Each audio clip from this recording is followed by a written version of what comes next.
Hey everyone, it's Stefanie Garcia, and this is the Art of Becoming series, where we talk all about the journey between where you are right now and where you want to be, and all the stuff that has to happen in between to get you there. Are you ready? Let's get started.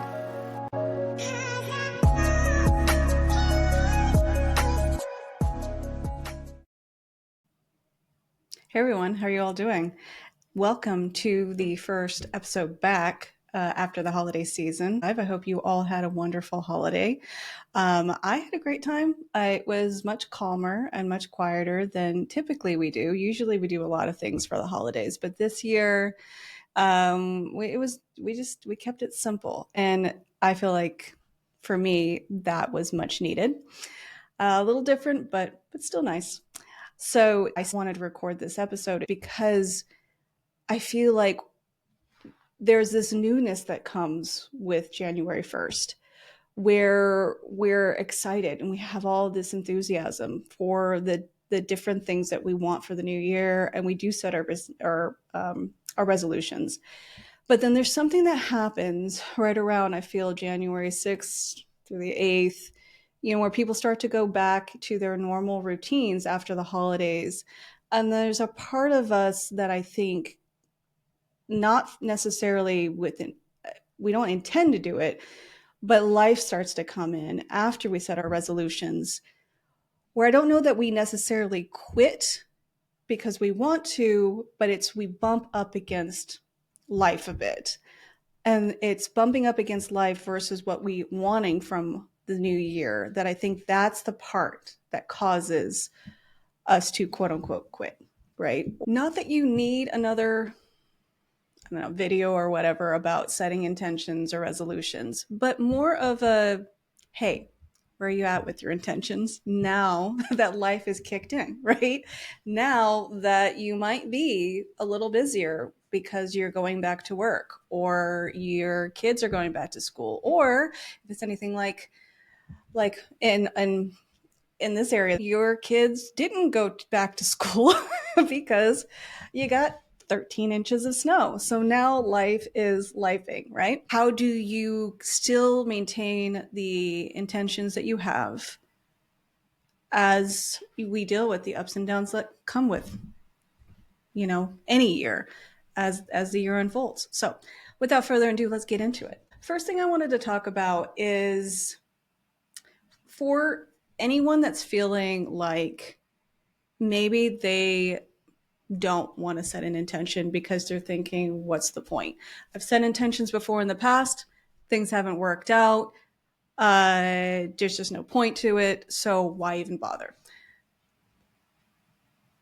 I can't tell you what to do, but what I can offer you is my own personal experience and what I've learned. I've learned that for me personally, if I don't set an intention, for how I want my life to go, when life lifes, that is what determines where my life goes. I become reactionary. I become reactive versus proactive. It allows me to kind of flow with whatever happens in life. And then at the end of the year, and I've had so many years of that, where I just end up feeling like the year passed and I didn't have what I wanted, or things didn't come to what I wanted them to come to. I just let life dictate where I went versus where I wanted to go. And it's kind of like steering the ship. If you don't know where you're going and you don't set the sail somewhere, when winds blow, you're going to go wherever the hell it wants you to go, or where you end up landing, right? And that may not be where you want to land. So for me, I like to set an intention of what I'm wanting to do in the year, an intention of what I'd like to have, and let that be the guidepost that I keep focusing on as life does what it does, right? So it also makes it easier for me that when things happen, I can come back to it brings me back to my center. I can keep coming back to, okay, here's where I'm going. Here's what I'm wanting. All of this is happening, all this noise, all these things from other people, all that's out here. And it allows me to come back and say, okay, but what am I wanting? Where am I going? Everything else is around me, brings me back to my center. Where am I going? What am I doing? It also helps me in my decision making. When I know where I'm wanting to go, the decisions of how I choose to use my time, the yeses that I choose to make, the things I choose to agree to. If I don't know what I'm wanting or where I'm wanting to go, it's easy for me to get off track and say yes and do things and give my time to and my energy to things that don't ultimately serve me and where I'm wanting to go and what I'm wanting. When I know where I'm going, it makes it easier for me to make better decisions about, again, where I'm putting my energy, where I'm spending my time, maybe also where I'm choosing to spend my resources. Because I know that when I choose them in the direction of where I'm going and what I'm wanting, the the return on investment is going to be much more fruitful, and I'm just going to feel much more fulfilled and satisfied and not as depleted. Okay, the second thing I want to talk about is if you're feeling kind of stuck, right? It kind of piggybacks off the first one, where you're feeling like maybe you don't want to set intentions or you don't want to have any kind of resolutions because you've been stuck for the longest time, right? Or you're feeling like life just keeps repeating itself. For some reason, you can't get out of this pattern. Maybe you feel like you've hit a level or a ceiling, and it feels like doesn't matter what it is that you do, you can't seem to move past it. The two things that I want to say for anybody who's feeling in that space is, I encourage you to look at your relationship with that pattern. Look at your relationship with that stuck point. Any place that I've had in my life where I've felt super stuck or like a pattern's repeating itself, there was a time where I would fall victim to it and I would just feeling like life and all of this was happening to me. And that brought me to a very disempowered place where I wasn't necessarily encouraging myself to figure it out and get unstuck, versus the times where I started to focus on what my relationship with that pattern or that stuck point was.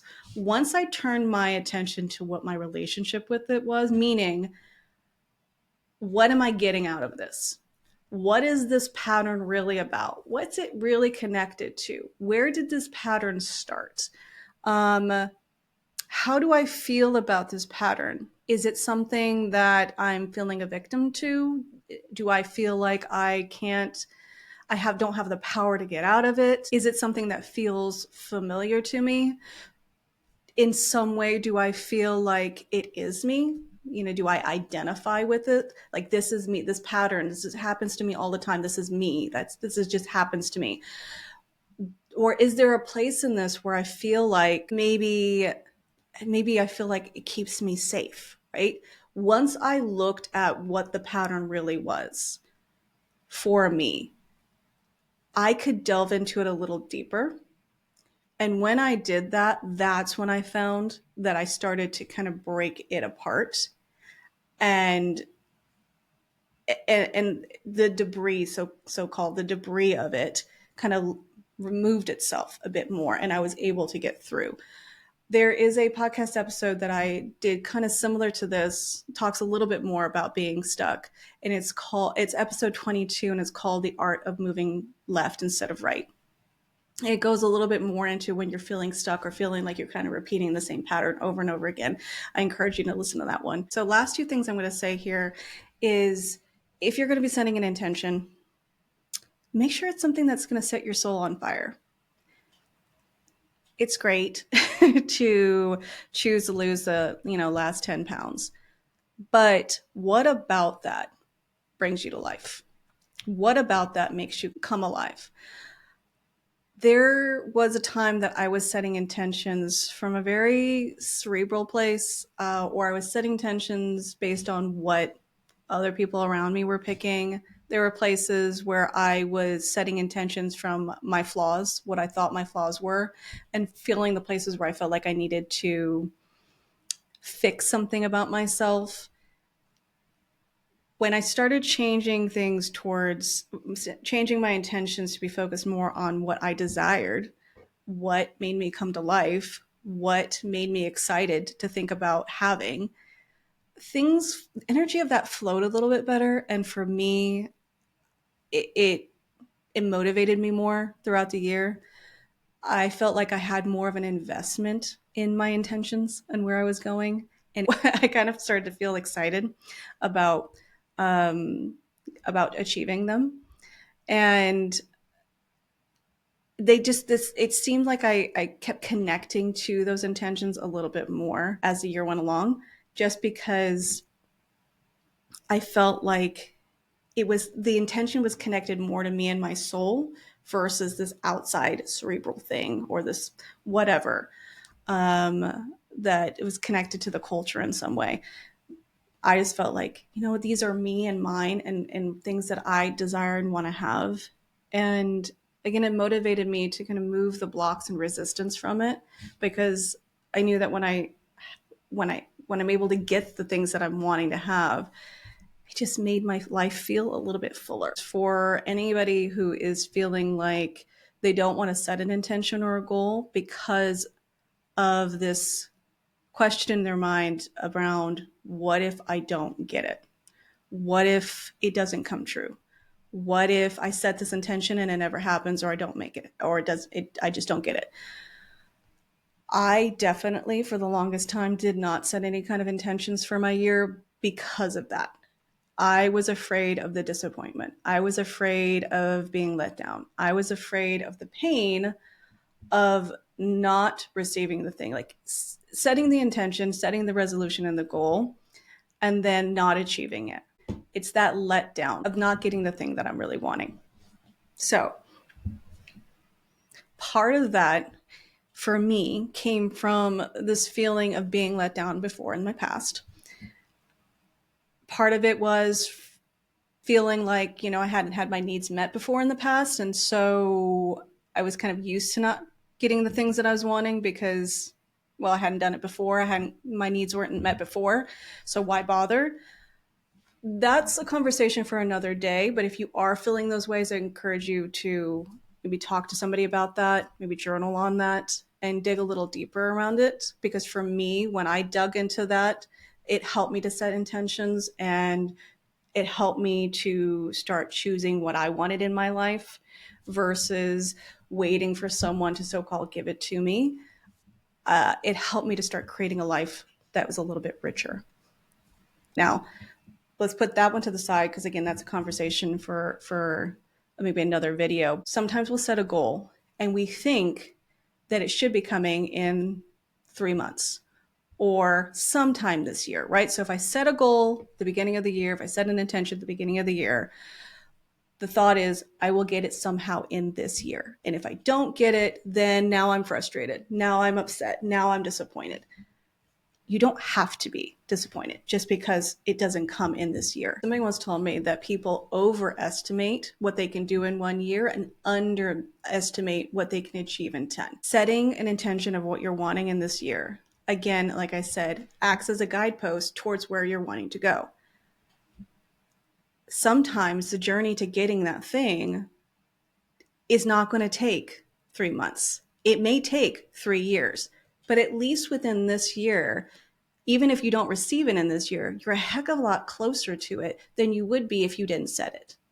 So when I was not setting intentions because I was afraid of not receiving it, there was a part of me that would rather guarantee disappointment by not setting an intention or taking any steps towards it versus the fear of possibly not getting it once I set that intention. But when you set the intention, as I said, you're going to be so much closer to it by taking steps and making the intention and setting the goal towards it than you would be if you didn't. Not to mention the thing that you're wanting. If you think about it, if you had it today, would you be able to handle it? If it was dropped to you right now and you had it, would you be able to handle it? The time that it takes to get the thing that you're wanting is really the time it takes to develop you into the person or the version of yourself that can handle the goal or the dream or the desire, the thing that you're wanting, the intention that you're wanting.